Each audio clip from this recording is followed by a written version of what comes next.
মনোনয়ন জমা দেওয়া হয়েছে, যাচাই বাছাই চলতেছে। আমরা অনেকেই যে জাতীয়তাবাদী ফ্রন্টের কথা বলতেছিলাম, সেই ফ্রন্ট গঠিত হয়েছে আলহামদুলিল্লাহ। এই ফ্রন্ট তৈরির কাজটা সহজ ছিল না, আপনারা খেয়াল করেছেন। শেষ পর্যন্ত এনসিপির কিছু নারী নেতৃত্ব আখেরি ঝামেলা তৈরি করলো। এটা নিয়ে আর একটা এপিসোড করবো আমি।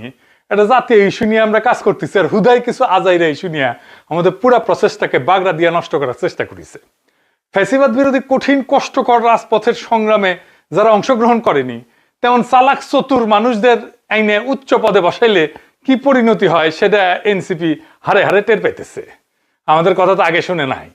এখন অনেকে কইবেন উচ্চ শিক্ষিত লোকেরা না আসলে রাজনীতি কেমনে পাল্টাইবে। হ্যাঁ ভাইজান, এটা একটা ট্র্যাপ।